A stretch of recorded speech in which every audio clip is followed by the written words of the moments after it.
जो देशाचा पंतप्रधान गौतम अडाणीच्या व्यापारासाठी पाकिस्तानबरोबरचं युद्ध थांबवू शकतो, प्रेसिडेंट ट्रम्पशी डील करतो आणि पाकिस्तानचा बरोबरचं दहशतवादाविरुद्धचं युद्ध थांबवतो, त्या देशामध्ये अडाणीला अख्खा देश जरी दिला नावावर करून तरी आश्चर्य वाटणार नाही। धारावी फार लहान गोष्ट आता त्यांच्यासाठी। मोदी और शाह बनना बहुत आसान है आज के ज़माने में।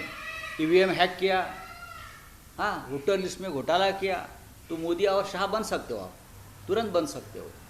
आपके पास अडानी हो या और उद्योगपति हो, पैसा है, तो आप मोदी शाह बन सकते हो। लेकिन जवाहरलाल नेहरू, सरदार पटेल बनना, इंदिरा गांधी बनना, राजीव गांधी बनना, नरसिंह राव बनना और मनमोहन सिंह बनना भी आसान नहीं है, मैं इतना ही कहता हूँ। और क्या है, कल का भाषण सुना आपने, सब सुन लीजिए। मोदी जी ने ट्रंप का नाम तक नहीं लिया, मोदी जी ने चाइना का नाम तक नहीं लिया। मोदी जी का भाषण खत्म हो गया और वहाँ फिर एक बार ट्रंप ने कहा कि मैंने वहाँ रुकवाया। ये डरपोक सरकार है और सरकार की लीडरशिप डरपोक लोगों के हाथ में है। ये बोलने में मैं नहीं डर रहा हूँ, चाहे मुझे जेल में डालिए और कुछ करिए, मैं नहीं डर रहा हूँ। बोले हिंदी का खत्म हो गया। हाँ, कल यूएस प्रेसिडेंट बोला है कि 20 से 25% टैरिफ देना पड़ेगा इंडिया को।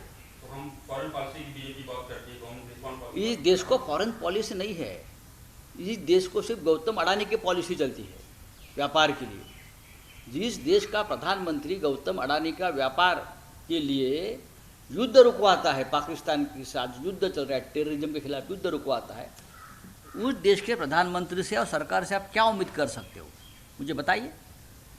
इस देश में जो सब कुछ चल रहा है वो गौतम अडानी, ये एक उनके दोस्त के लिए चल रहा है, जनता के लिए या राष्ट्र के लिए कुछ नहीं चल रहा है। देवेंद्र फडणवीस का अपने मिनिस्टर्स को बोला है कि मीडिया से कम बात करें, कंट्रोवर्सीज में ना आए और डेवलपमेंट पर फोकस करें। देखिए, देवेंद्र फडणवीस क्या बोला है मुझे मालूम नहीं, लेकिन उनके कैबिनेट में 10 अपराधी ऐसे हैं, 4 हनी ट्रैप में फंसे हुए मंत्री हैं और 4 घोटालेबाज ऐसे मंत्री हैं जिसके पूरे एविडेंस हमने दिए हैं। लेकिन एक नया फडणवीस एक्ट चल रहा है, फडणवीस कानून, माफ़ करो, जो कैबिनेट में अपराधी है उनको थोड़ा समझ दे दो और माफ़ करो, बाकी जनता के लिए बहुत कठोर कानून है, जेल में जाएंगे और मंत्री लोगों को पूरी माफ़ी मिल जाएगी। ये कानून वहाँ चल रहा है और ये महाराष्ट्र के लिए बहुत ही गंभीर बात है।